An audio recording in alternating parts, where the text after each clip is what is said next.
Timbalan Menteri, silakan. 5 minit ya. Terima kasih Tuan Pengerusi. Terima kasih kepada semua ahli-ahli parlimen yang terlibat dalam perbahasan usul pindaan rang Undang-Undang Perbekalan 2021 meminda jadual di bawah PM57 bracket 2 bagi mengurangkan peruntukan kepada bekalan B47 Kementerian Komunikasi dan Multimedia.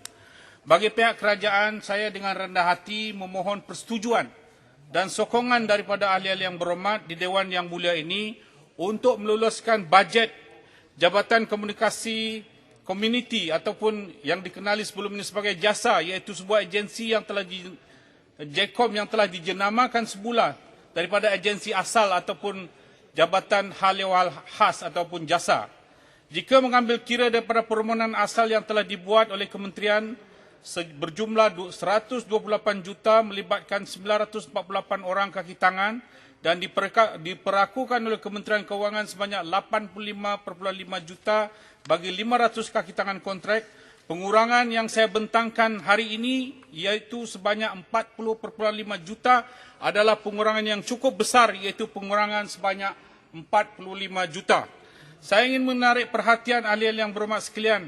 Penolakan usul ini akan menyebabkan jumlah yang diluluskan kembali kepada jumlah yang asal, iaitu 85.5 juta ringgit Malaysia. Oleh sebab itu, sokongan ahli-ahli yang berhormat adalah sangat penting bagi membolehkan penubuhan JECOM dengan perbelanjaan yang cukup cost efektif sebanyak 40.5 juta. Pada bulannya, jasa telah ditubuhkan.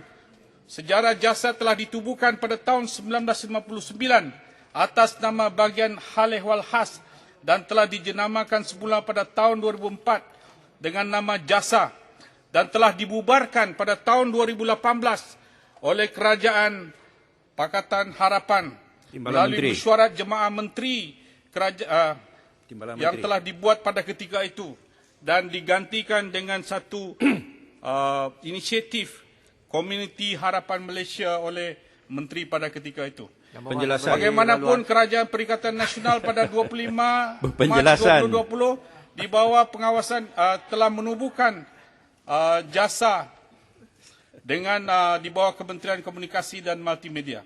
Walau bagaimanapun terdapat maklum balas, maaf ya, sekejap ya yang berhormat. Maklum balas yang memerlukan perhatian terhadap pengujudan semula jasa atau JECOM dari pelbagai pihak dan hasil kompromi, maka agensi ini telah dijenama dan distruktur semula dan dikenali sebagai Jabatan Komunikasi pada 20 Disember 2020 dengan matlamat tertentu. Matlamat agensi ini iaitu JECOM ialah bertujuan untuk membangunkan komuniti khususnya di peringkat akar umbi yang mengamalkan budaya ilmu, berkemahiran digital dan menghayati makna dan fokus patriotisme dengan menggunakan pendekatan penghak upayaan community atau community empowerment. Untuk makluman ahli yang berhormat, sebentar lagi ya yang berhormat, peranan JECOM ini adalah untuk membina ekosistem community digital seperti yang pertama mempercepatkan migrasi. Ini fungsi JECOM yang akan ditubuhkan ini, yaitu mempercepatkan migrasi ke dunia digital bagi mereka yang belum mencuburinya.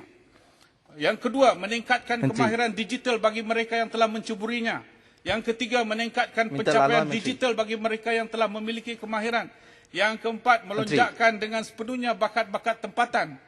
Dan yang kelima, melaksanakan program masyarakat pintar di kalangan komuniti akar umbi. Dan yang keenam adalah menyedarkan komuniti tentang disinformation dan keselamatan cyber. Yang berhormat, sahabat saya. Syalam dulu. Terima kasih Tuan Menteri, Yang Berhormat Menteri. Terima kasih kerana membuktikan bahawa dakwaan Arau adalah tidak berasas.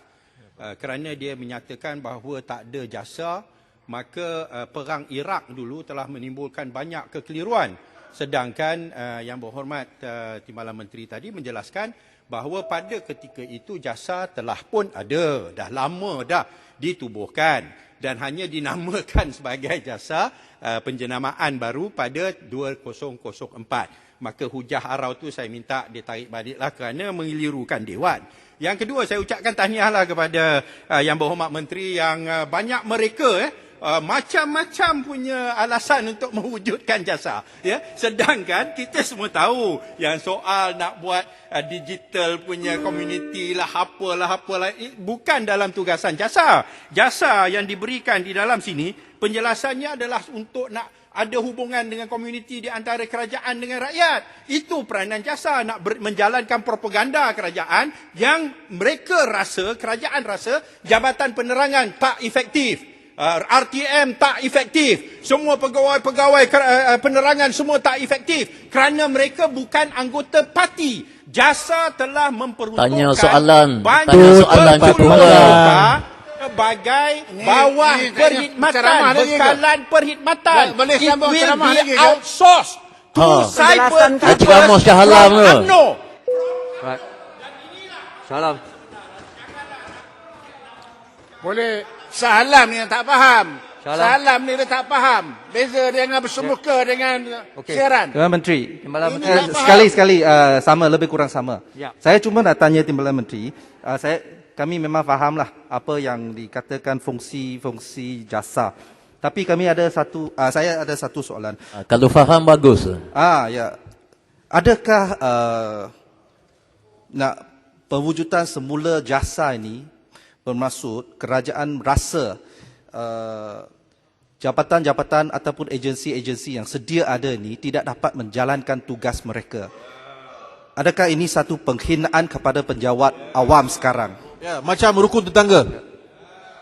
Timbalan Menteri tamat.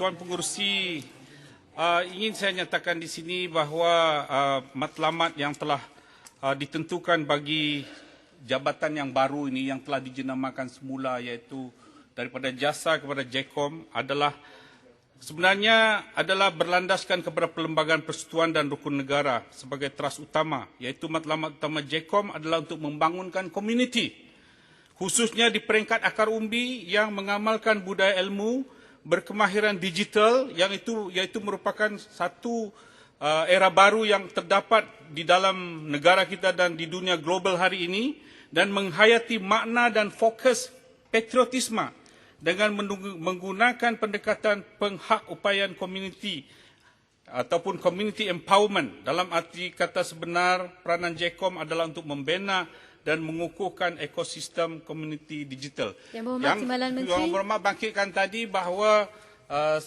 agensi-agensi lain tidak berkesan, itu bukanlah merupakan satu yang bukanlah satu kebenaran, kerana yang penting sekali ianya bersifat komplementari, kerana apa yang penting ialah kerajaan bukan saja dapat mewujudkan polisi-polisi yang baik untuk rakyat, bukan saja dapat melaksanakan strategi-strategi untuk membangunkan negara kita dengan baik, tetapi yang penting haruslah difahami oleh rakyat di bawah sana, kerana ketidakfahaman terhadap perkara-perkara ini akan menyebabkan kekeliruan. Seperti mana yang berlaku suatu ketika kita ada pelaksanaan GST tetapi memandangkannya yang tidak dipahami sebaiknya oleh rakyat, maka akhirnya GST terpaksa dibatalkan, dan ini telah memberikan Harap kerajaan sekarang negara laksanakan baliklah. Perkenalkan baliklah GST. Terima kasih, saya ingat itu Silakan. Yang Berhormat Timbalan Menteri sedikit dari Batu Kawan. Yang Berhormat Timbalan Menteri sedikit dari Batu Kawan. Sedikit saja. Terima kasih. Tuan Menteri. Terima kasih ahli-ahli yang berhormat. Ahli-ahli yang berhormat. Yang Berhormat Timbalan Menteri, saya nak tahu saja. Masalahnya ialah bahawa pindaan yang dicadangkan oleh Yang Berhormat Menteri Kewangan dalam kertas pindaan hendaklah disetujukan. Ahli-ahli yang bersetuju sila kata bersetuju. Yang tidak bersetuju kata tidak. Lebih suara yang bersetuju, maka pindaan disetujukan.